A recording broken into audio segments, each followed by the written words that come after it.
So, marking the 50th anniversary of the Corrib Rangers Club, we are endeavouring to get down on tape a series of recordings. These recordings will form a history of the club with focus on the club's origin story, how the club came to be and who were the people who helped to mould the club in those early years, those people involved. So with that in mind, it's my great pleasure to welcome Mr. Pat Cooke. Pat and I haven't met before, so Pat, perhaps you could just share a little bit about yourself in your early days. You grew up in Corrib Park, is that correct, Pat? Well, we grew up in Corrib Park. Mum and Dad are Galway people, and they came back in the early 70s. Like a lot of people came back in the early 70s. From where? From England. Okay. Mostly because of the Troubles that time, and things were bad in England that time. So a lot of people decided to come home. But you find that, I'd say 25-30% of the people would be returned immigrants from England, and a lot of the kids would have been born in England. You're talking about the kids in Corrib Park? In Corrib Park, yeah, in Corrib Park. A lot of families came back that time. And I was probably about 4 or 5 years older than most of the other kids, really. What year were you born, Pat? I was born in 1960. And we came back and we got a house in Corrib Park. You know, it was absolutely great, you know. What was it like? Well, for us it was great, you know, family circumstances. Mum came back and we got a house. Yeah. And it was absolutely great. One of the houses with no chimney, was it? No chimney. Yeah. All electric. Yeah, I suppose they're going all electric now, yeah. You know, when you think of it. But then it was all reliant on oil. So when the price of oil went up in, 72, 73, that kind of idea went out. And then they gave a grant to put in a chimney. That's in each house, yeah. You know, it was a great idea, but ahead of its time, like, you know. Yeah. And so mum basically, she, you know, there was 4 of us in the family, 2 boys, 2 girls, and just like kids, like, you know, playing around, playing football out on the street, and just doing. And would it have been a lot of young families in Corrib Park? All young families. I know there are bungalows there that were for elderly or older people to integrate them, you know, have a good mixture in the whole area, you know, old and young, and you know, it was great, really. Like, Can you remember what door number you were? 109. 109. Yeah. You never forget it. No. You're not far from ourselves. I grew up in 146. Is that in the middle? Yeah. What's your surname, Jerry? Bane. All right, Yeah. Bane. Yeah. Okay, yeah. Well, that's in the middle. Yeah. Facing onto the entrance to Ardlawn. Oh, facing the Ardlawn. Facing onto Ardlawn Park. Yeah, across the road. There, Right. There, yeah. Bartley Gill was Bartley Yes, Gill. 2 doors down from us. Yeah, that's yeah, correct. all right. Yeah. Bartley and Anna May. Anna May, that's correct. God bless them. Yeah. Wow. Yeah. But so that was. We'll go back to your experience. So 2 boys, 2 girls, young estate, lots of going on, lots of playing. What was it like? that was it, really. Yeah. There was nothing else there. Yes. I always say it. The only thing that was in Corrib Park was a phone box. One phone box. One phone box. There was no Ardlawn Park, no West Side. The nearest place was Rahon Flats and Shuntler. Naturally, you had the Newcastle side. Yeah. And nothing. Cherry Park, Hazel Park, Laurel Park, nothing. So where are you going to get your groceries and your shopping and things like that back then? Well, it was Quinsworth that time, really, where Tesco's is now. Yeah. That's where Mum used to go. I remember her. And a lot of the time, they'd have to get a taxi to bring the shopping back because there was no bus route that time. And God bless Mike Corbett and a few others, they built a bus shelter in Corrib Park, just on the main road, across the road from Corrib Park, on the Seamus Quirk Road. Okay. Out a block to keep shelter for the people, like. Yeah. And that was it. And there was nothing there. There were different times. Different. There were really, when you think of it now to now, you know. Wow. It was That's lovely. It was a great place for growing up. Yeah. Like that, yeah. Loads of kids. And so loads of kids, loads of energy needs to be channeled somewhere. And I suppose the club came along then at some point, 1974. 74, is that's the right. record. That's right, The that's club right. is celebrating 50 That's right. years. And what are your early memories of the club, or how it began, or even the need for it? What was going on before the club came into There was nothing existence? Okay. going on. We were just like kids out in the street kicking football. And for some reason, I don't know, 5 or 6 of us decided to go down to the Redemptors or the Franciscans pitch. It's all gone now. There was a lovely orchard there, and there was a football pitch there, right by the river, right beside the river. It's the engineering building now. Is isn't it? Yeah. Is it? It is. I wouldn't even know that now, Yeah, Jerry. yeah, You know. I remember it though. Yeah. Yeah.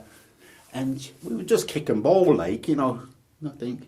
And who comes along then? 2 men come along. Tommy Lally and Mackie Hosty. And they came down and they came over to us. We thought we were in trouble, And Tommy says, well, "What would you think of starting a football team, lads?" And he said, "Oh, yeah." And Mackie Hosty as well. Never forget Mackie. And one thing led to another, and a few of us got together, and on the street, and we said, what we'll do, make a name up. So it was Corrib. It was going to be Corrib anyway, because of Corrib Park and the Corrib. And there was nothing else. Coogan Park, all the other west side wasn't there. Yeah. So it came then down to, we had a vote, what would you want? So it became between Corrib Rangers and Corrib Celtic. Okay. About 12 or 15 votes, whoever was there, Who was there? Well, Paul Kennedy was there. Probably his brother Sean. Maybe John Keogh, maybe one of the Finns, John Joe Finn, Mike Finn, and a few other kids from around the area at that time, So Rangers won out anyway. I don't know what the score was, And Mike Corbett is there at this point, or? No, not really. Okay. I didn't see Mike. I don't know if I knew Mike that time.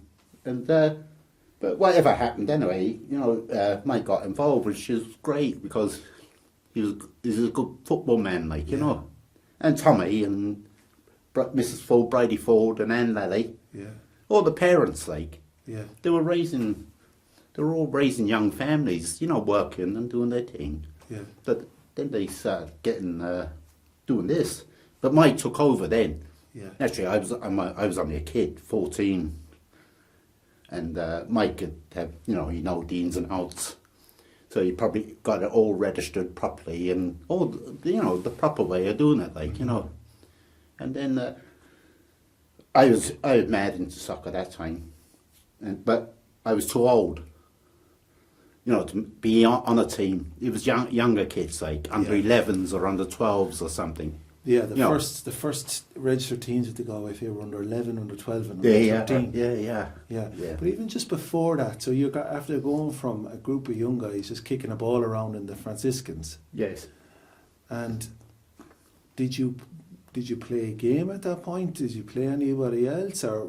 Well, I was playing with Bowes that time. Okay. That age group. A few of the lads out of the Moonaghisha school were playing for them, and they said, "Will you come and kick ball with us?" I said, "Yeah."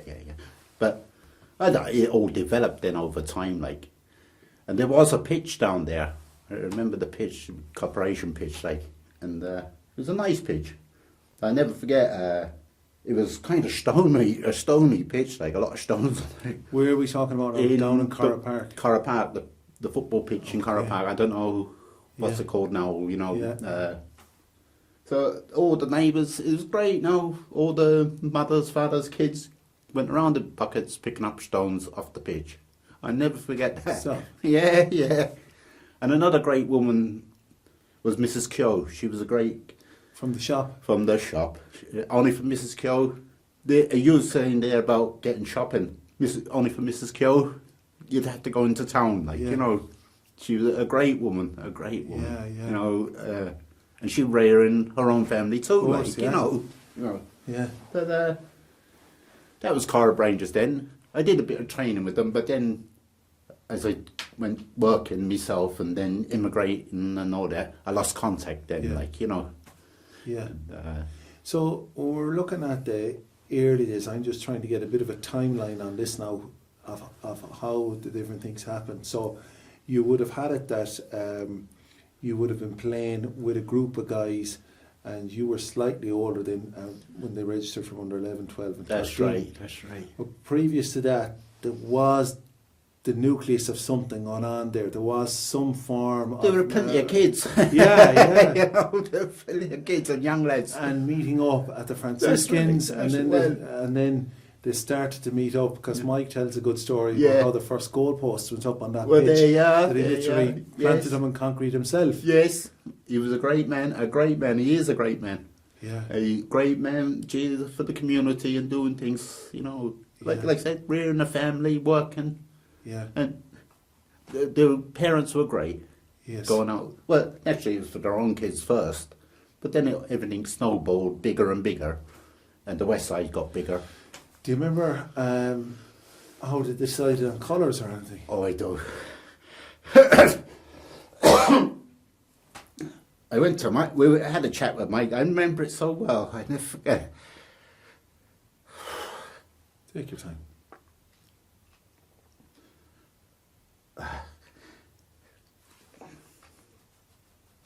Why did it make you emotional, Pat? I don't know. I suppose 50 years ago, like, you know. But I went to Mike, I never forget that. I said, what colours will we pick? I said, we'll pick white. And Mike says, I remember it so well, Jesus. He said, that's for a rich team, he says, like Leeds United or Real Madrid. Yeah. All the rich clubs had white. And I said, God.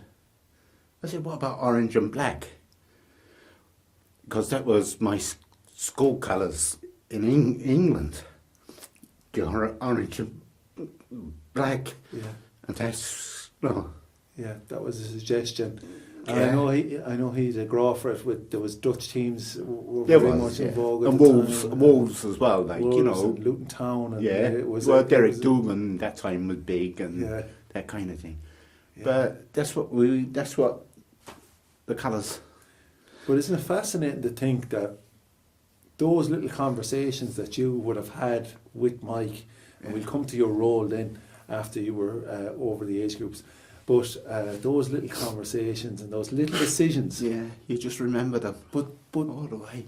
but the legacy of, or the how that's progressed over 50 years. Yeah. It's fascinating. It's unbelievable and a great club. You know, like I was talking to Billy Cunningham during the week, and I was telling him I was coming in for an interview about Corrib Rangers and how it started, and he said like Crescent were a great soccer team, but it was a one-man show with Sonny McHugh, God bless him, and no more than Corrib Shamrocks. They were a great team. I think they got to an All-Ireland final or won an All-Ireland final. And a few Corrib Park lads were on the team. Yeah. And but Corrib Rangers was a community. It wasn't a one-man show job. You know, and the parents were absolutely great. And then you had a feed up of kids all the time, like, you know, so you always had underage kids, like, that kind of thing, you know. So the club had registered under 11, under 12 and under 13. They had their colours, they had their name, but they had no money. No money, Where no. was money coming from? How do you get footballs? How do you get... Yeah, well, that's Whatever where you Mike need. comes in, really, and the parents, you know, they had all those. I was too young for that, you know. I wouldn't have known anything about that kind of thing, you know. Yeah. I don't know, it was great, really, you know, how it developed. Yeah, Mike tells a story about they used to have a draw on a Friday evening. Yeah. Where they'd call to the doors and each Yeah, family would right. chip in and you'd win a Yes, prize, yes, £30 yes, or yes. whatever it was. Yeah, And that would go and pay for this, yeah, that and the that's other. right, that's right. And then you got to remember, like, it was Corrib Park originally, then Coogan Park and then Shannon and all the other areas. Mhm. And that the club was spread out then into got a bigger catchment area. Of course, yeah. You know, which was great too. Progress. Progress. That's right. You mentioned there about picking stones up on the pitch. Oh, and yeah. That's certainly a challenge. What other challenges were there in the early days? Yeah, there were well, I suppose it was just a community thing. Picking up the stones out of the pitch wasn't a challenge. It just everyone was doing it, so everyone did it. I wouldn't know much about all the ins and outs. It was fun, really. It wouldn't be a thing. It was an outlet, really, wasn't it? It was, it was great, And so, would you train in the week, or they did? I did a bit of training that time, but I was just a few years older of course, than the other kids, and they had a bit of training, but there were some great lads that were just over the age that were great footballers. Who springs to mind? But John Joe Finn, yeah, he went with Corrib Rangers, absolute, and Mike, his brother, absolutely beautiful players. Yeah. And the best of all was Tommy Kane. R.I.P. Yeah, a great lad, lovely lad. But Mark and all that, they were just that bit where they didn't have a kind of a squaddy kind of a team thing around them that time. They were good, but so naturally they went playing with other teams. And no more than myself, I played with Bows because there was no one else of my age really. But there's a few other lads, but they mightn't have been into soccer, Yeah. That was it, And how did you see the club progress then? So, as you said there, from those early teens, first registered, and in those first couple of years, how did the club progress? Well, they just got on with it and picking young lads and in the competitions. I'm sure it was Mike, and he was the mainstay with the club, really, And every year, there's always young lad, and like I said, the area got bigger and there was more lads, and the club got better and better. Yeah. I think they nearly won the senior league there a few years ago. I went up to a match there one day, and if they won the match, they would have won the senior league. But I think they lost the match and they just missed out on it. Oh, don't talk to me. No, about were those you things. on the Yeah, pitch? probably was. Let's say about those things. It's better. Let's stick to the ancient history. Right. I mean, the club has certainly progressed over the years, but I just find it fascinating to kind of get it on record of those early days and those early people. You talk about the Finns and the Kanes and all these people, and how you have so many young people coming and young families in an estate in the early 70s. Yes. And how to come together and form a club. That's right. And the community spirit, really, with the parents and everyone. They weren't given anything really, but I know they had a pitch to play on, but that's what it's all about, really, isn't it? The community getting together. I know where everyone has their life's problems, but they put in the bit of work for the kids. And did you feel it was needed for the families? I'm not just saying the kids, but for the families to have an outlet. Yeah, I'd say it would, and it would have been a natural progression, really. Like all estates or built-up areas do get a soccer team, really. I would have thought so. I suppose so, yeah. A sports team of anything, like Gaelic and whatever. Yeah. You need something, like, geez. Yeah. Especially to have your kids doing something, Yeah, and there were other clubs around. You mentioned Bows there. They would have catered to some kids, possibly West. Were they around? Yeah, and there's a lot. Martin Keady. There are great Bows. That's great. Yeah. There were Bows people, and Mr. Joyce, John Joyce. He was more of a Newcastle. He went with Newcastle, John was a great man for the soccer. Absolutely, yeah. So, what was your memories of the opposition and going to play games? Well, this was early. You might play up the West Pitch up in Rinmore here. That was called the West Pitch. I don't know. On the hill. Yeah, on the big tip. And I'd have done that? A big job there recently, leveling it out. About time too. Yeah. So you would have come across to play over there. Yeah. And how were you getting across there? Jeez, I forget now. Yeah. I forget. Jeez, maybe the parents in the car and just all getting 10 kids in one car. It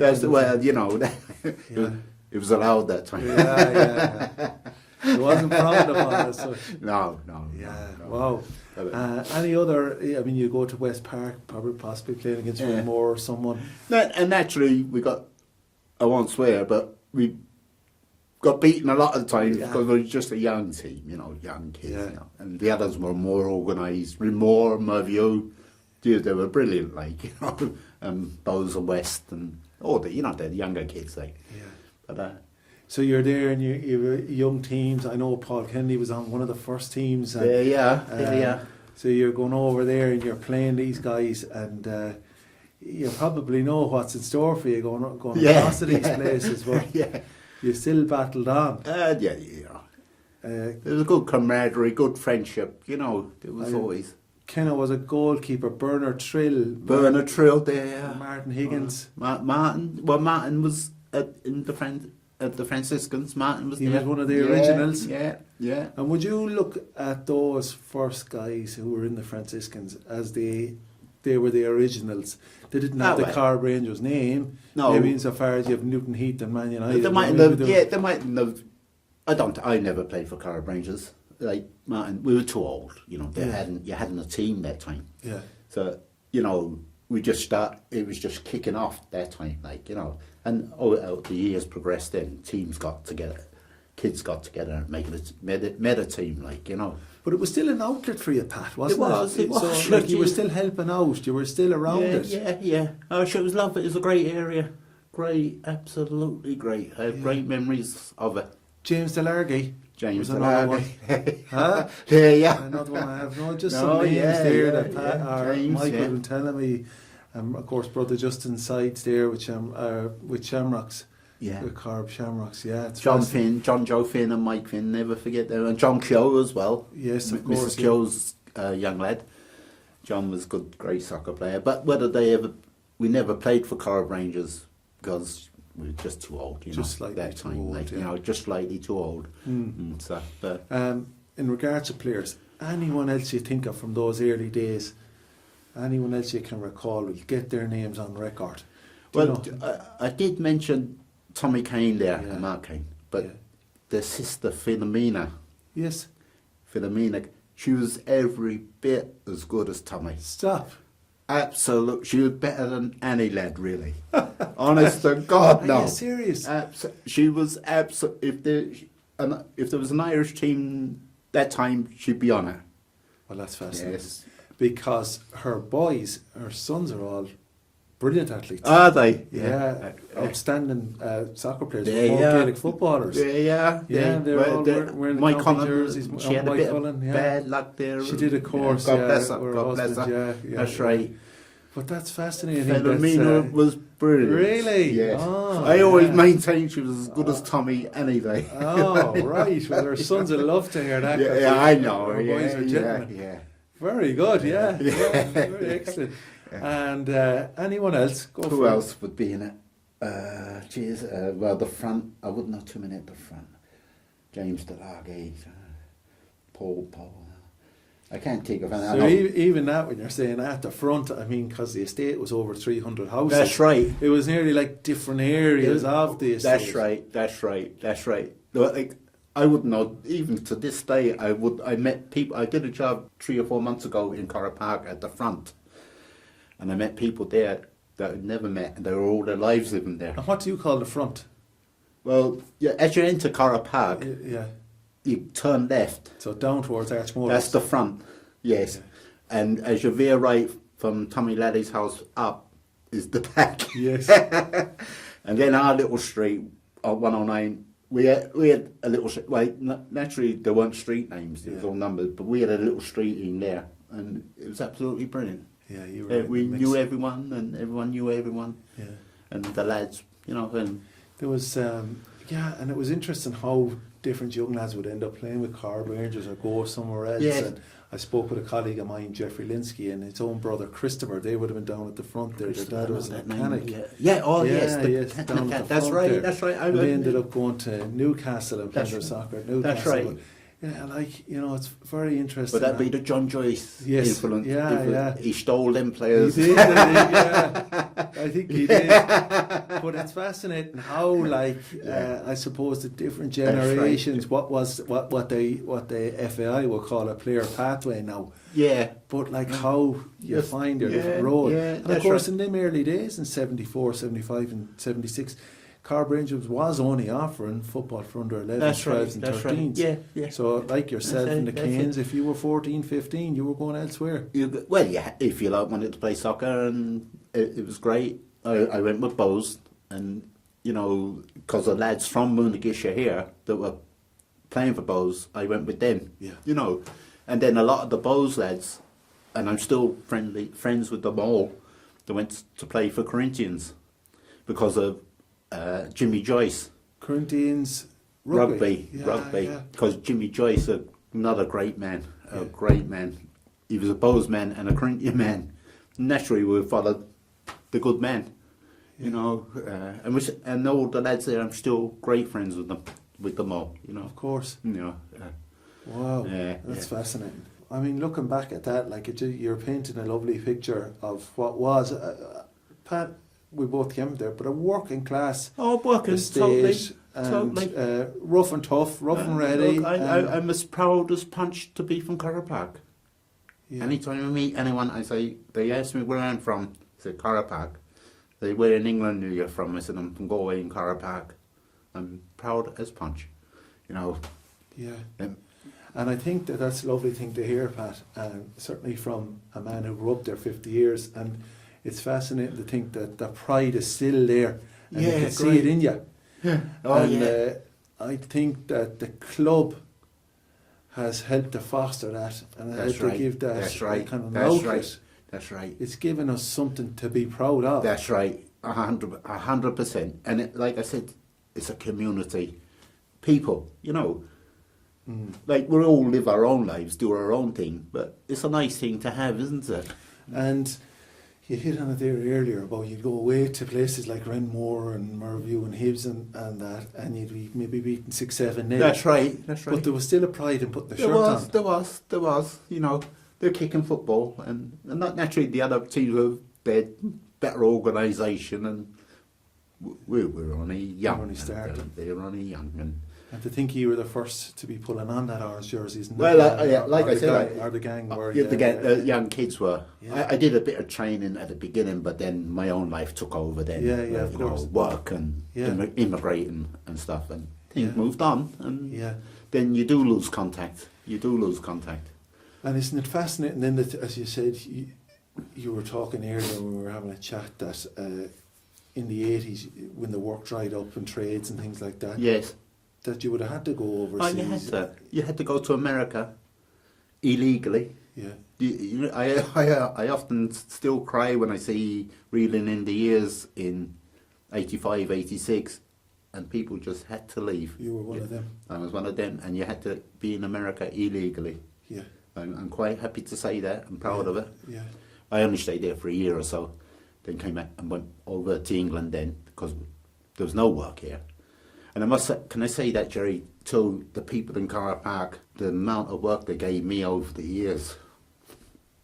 Looked after on their own, yeah. And like you're saying, the working class people, they hadn't much, but anything they want to improve their homes, they always ask a local lad, you know, which is, I thought it was absolutely, I still do think it was absolutely great. It's going back to what you said earlier, isn't it, about community clubs? It is, yeah. It's always been that, you know, and I think that we should always try to endeavour to bring that forward in whatever shape it is. I'm always grateful to the people on the west side and Corrib Park, you know. I know I meant Corrib Park a lot, but it's the west side, you know. And you talk about young people having to leave the west side and leave Galway and leave Ireland and so on. But Mike talked about it, trying to give people a certain sense of what they needed to bring into the world was one of his main aims in the early days of the club. Whether they were going to be a successful footballer, whatever that means, or not, it was important to him, and I'm sure the parents at the time, that they learned how to be good young men. And they did.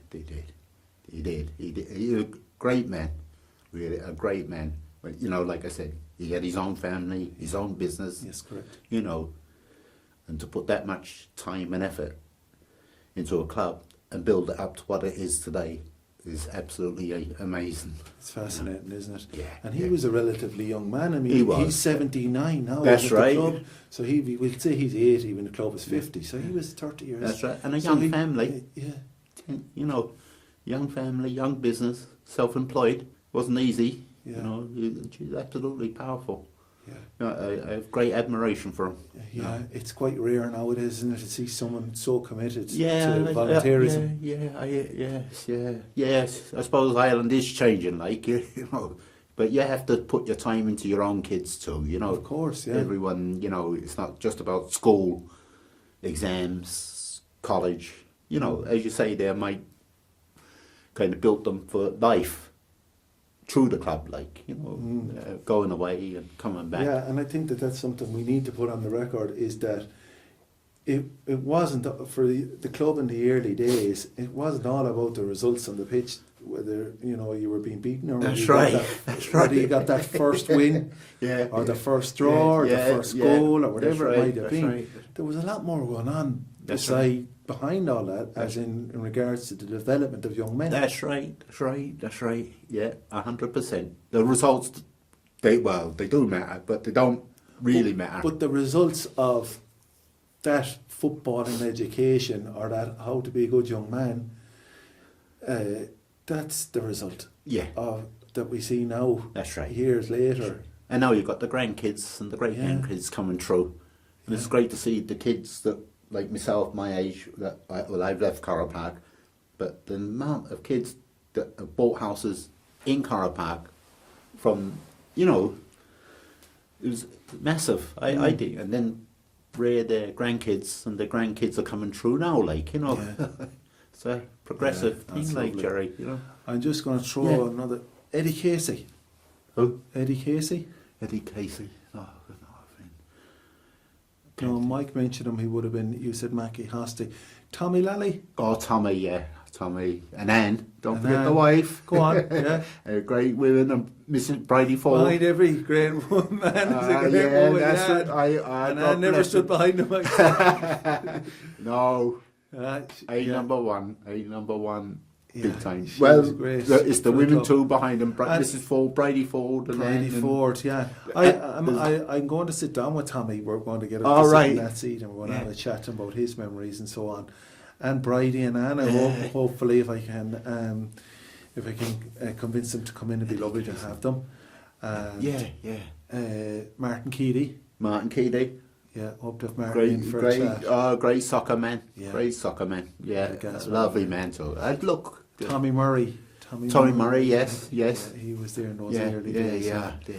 So, yeah. Like, I forget a lot, like, you know. I don't know, is it the age or what, but no, it's great. It was great. Yeah. Absolutely great. No. Any other people that were involved back then, Pat, in any, whether they were playing or whether they were on committees or anything like that, is the opportunity now we need to kind of, you know. Yeah, well, it was great. Like I said, Mrs. Kyo, she was great. I know it's going to get off the track a bit for the community games, and that got the community thing going. Like, yes, it was just, it was big. It was big, you know. It was, and getting people to do things, and not just by officials. Like, it's the people themselves. Like, you know, which was powerful. Yeah, powerful. I think it is. They were ahead of their time in many ways, I think, Pat, weren't they? They were, but they cared, like, you know, they cared about their own area and their own kids and the community. And, like, there was nothing there like that time at the very beginning. Yeah, and then just coming up to speed then, Pat, as we finish up, the club is developing a pitch. On that pitch where you were talking about where the parents used to pick up the stones and then everyone used to go across the pitch picking up stones in buckets. They're not picking up the stones by hand anymore. The landscaping machinery's in there, and I seen the plant is in there. Fence around it there, right? Is that what's going on there, Jerry? Yeah, so they're doing a massive development in there, and they're going to put a lovely surface in. So it looks like the future is looking good for the development of the club.